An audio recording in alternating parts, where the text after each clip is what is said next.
Today we are saying goodbye to our 2016 Volvo XC60. I say we because this has been a family car. My mom is the owner, but myself and the rest of my family have used this car quite a bit over about the last 2 years that we have owned it. In this video, I will be going over what it's been like to own this car for the past 2 years, why we're deciding to sell it, and just my overall feel for the car and if I would recommend it.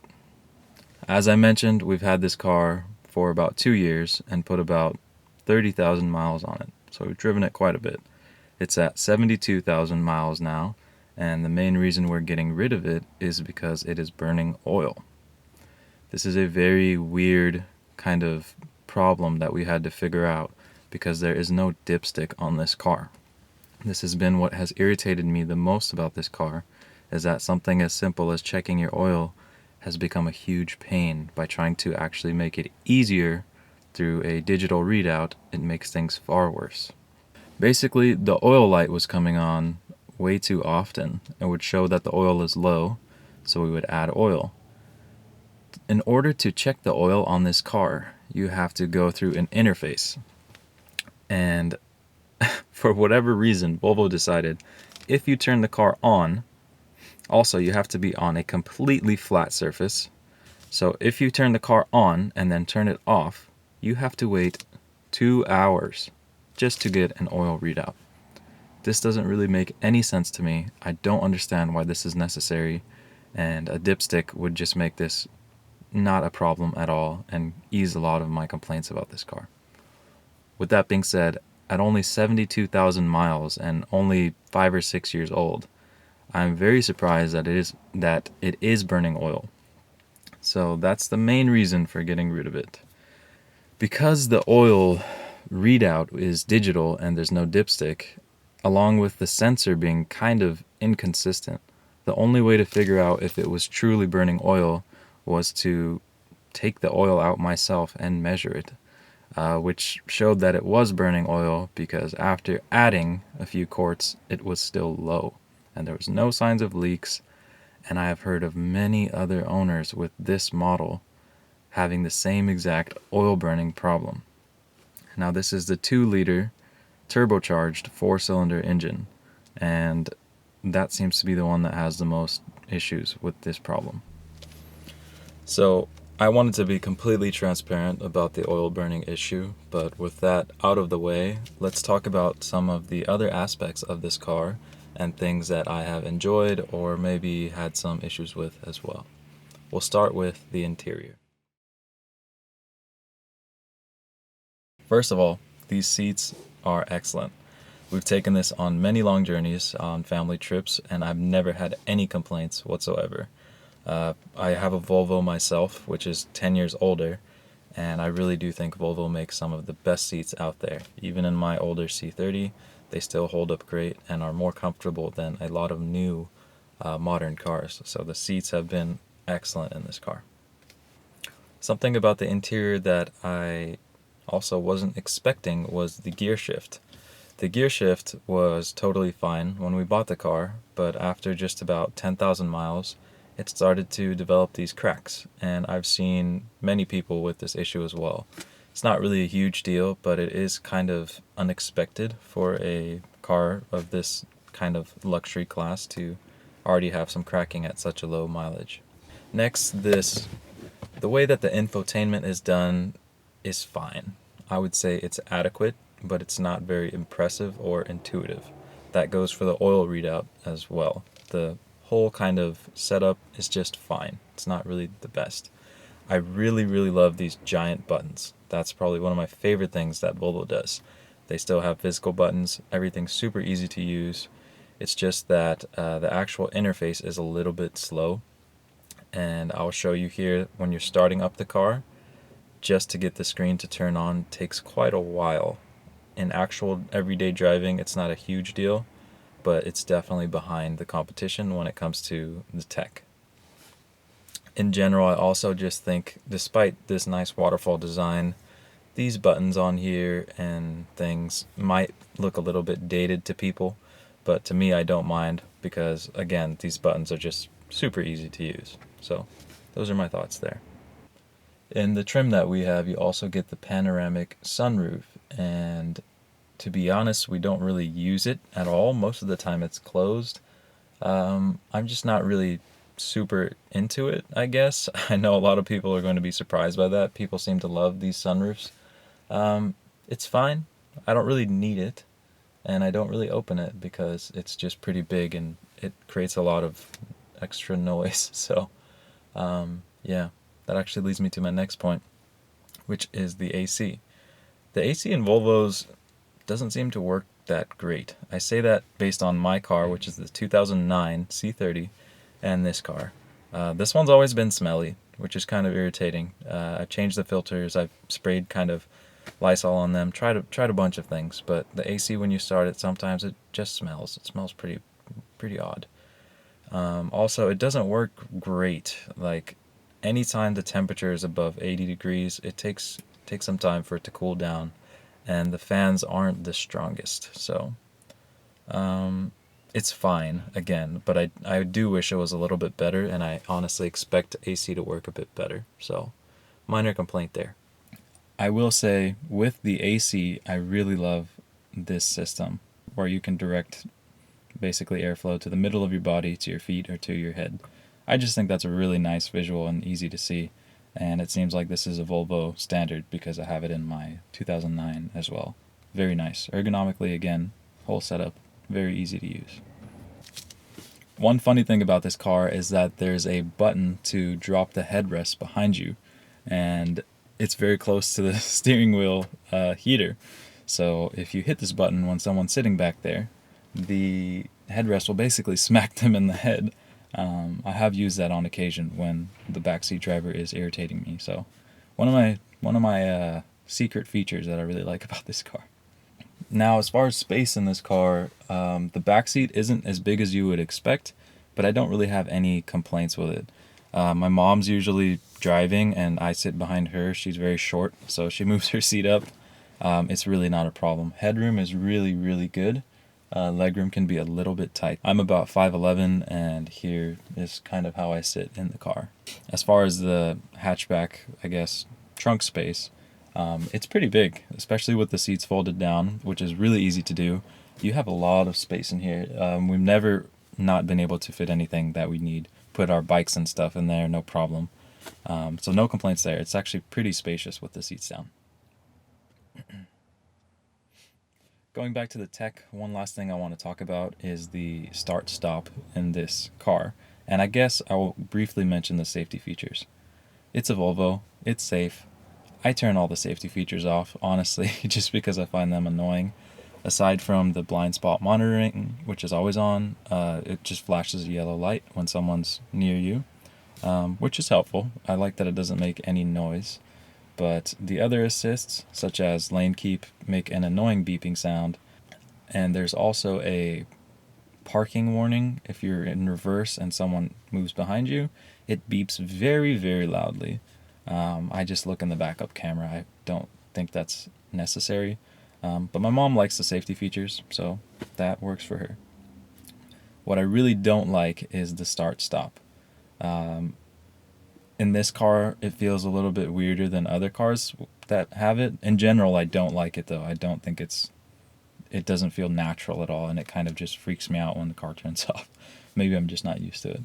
But yeah, I don't like the start-stop. I always turn that off. I'm glad you can just turn it off with one button.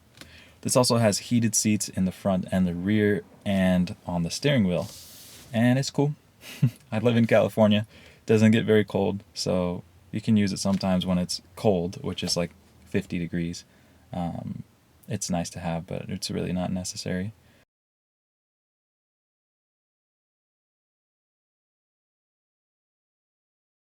I'll quickly talk about the exterior styling now, and I guess just the styling in general. This is a very nice looking car, including the interior. This is definitely the nicest car we have ever had, which makes it a little bit bittersweet that we have to get rid of it. But again, the oil burning issue is not exactly something I want to live with. The exterior styling, specifically the paint on this car and just the package it came in, with the fully body color side skirts, front and rear, bumpers at the bottom. Makes the car look really, really good. Compared to the other ones that I've seen, this package is definitely the best looking. I would compare it just to the R design on the C30 as well, where everything's body color, looks really nice and uniform. I really like the design styling of those arches on the shoulders that Volvo has in their cars. That's kind of their signature, and I do think it's a very good looking car. With that being said, the front headlights are really kind of starting to get some condensation or just some fading from the sun. I think it's a little bit early for that. My car still doesn't have that. It's much older, and that's not really something I would expect for a newer car so early, so definitely didn't like that. My mom did scrape it up pretty soon after she got it on the front right side, but what can you do? Aside from that, the interior styling matches the outside pretty well. I like that there's these kind of aluminum finishes. Adds a nice touch to the inside. It's pretty Volvo. It's nothing really crazy. It's nice and simple, but I don't mind that at all. I actually really like it.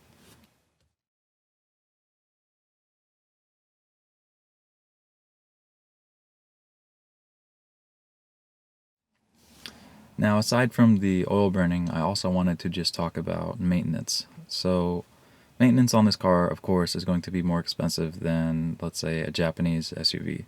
It's not too bad on Volvos in general, and on my car specifically, it really hasn't been too bad at all. I would say it's maybe like 30% more than, let's say, an equivalent luxury car, like a Lexus or something like that. Of course, if you're buying one of these cars, you should budget in that maintenance is going to be more expensive, and as you can see with this oil burning problem, with cars, sometimes you just never know. Cars aren't really the best investment, so they are a great hobby to have, but you're always going to be taking financial hits if you like cars. That's just part of the game. So with that being said, this is my mom's car. I wanted it to be very easy for her to service and kind of be able to take care of things on her own.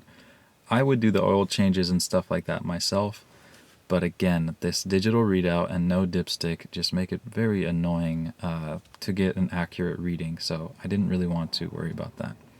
So my mom took it to just a couple regular shops around here to get an oil change, and none of them wanted to change the oil. I don't know if this is my specific area, but nobody had the correct filter, or at least that's what they said. I think people just might be hesitant to working on this car for whatever reason. So that means she had to get her oil changes done at the Volvo dealer, which is not very close to us, so it's not convenient, and it is very expensive. So she kind of started to complain that, hey, my oil changes are costing me a lot of money, and it's really annoying that I have to go all the way to the dealership to do it, which also kind of led to a consideration for selling the car.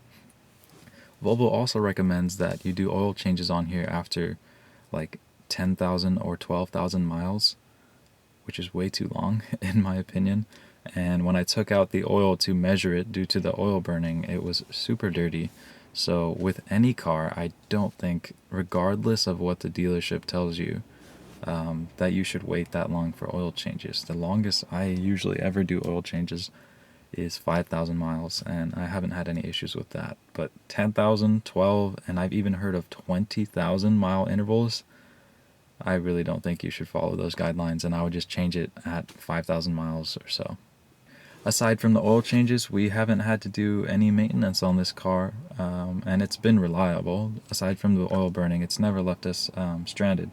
So that's great, but just kind of the overall package for what it is, it's not quite what we're looking for anymore. So I will be making a video on the new car we decide to purchase. It will be a used car as well, but I'm already pretty excited about the new one, so that kind of makes it a little easier to separate from this one. For the last portion of this video, I will just quickly talk about the driving dynamics of this car. It's not a very fun car to drive, but let's jump into it.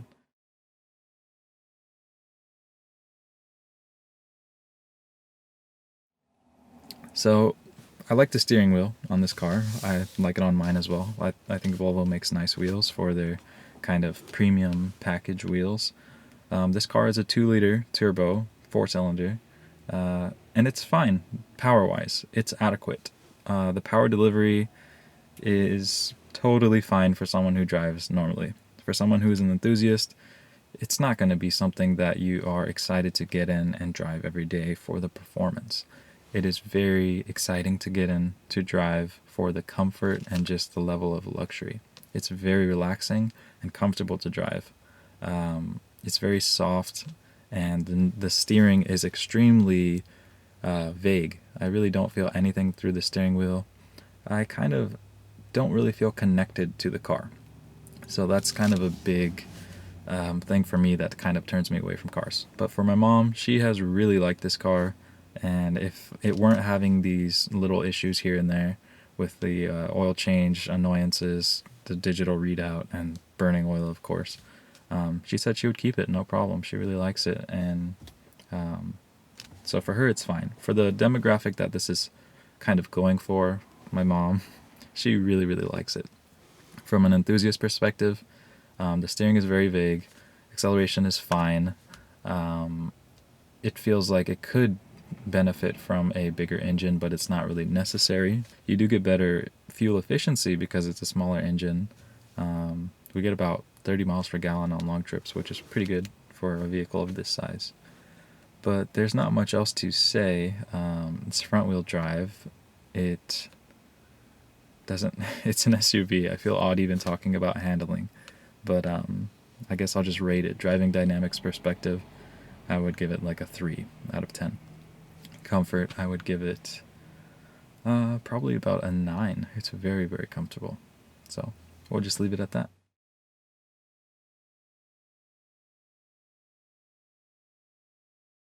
To wrap things up, we will be getting rid of this car very soon, and I will be making a video of the car that will be replacing this.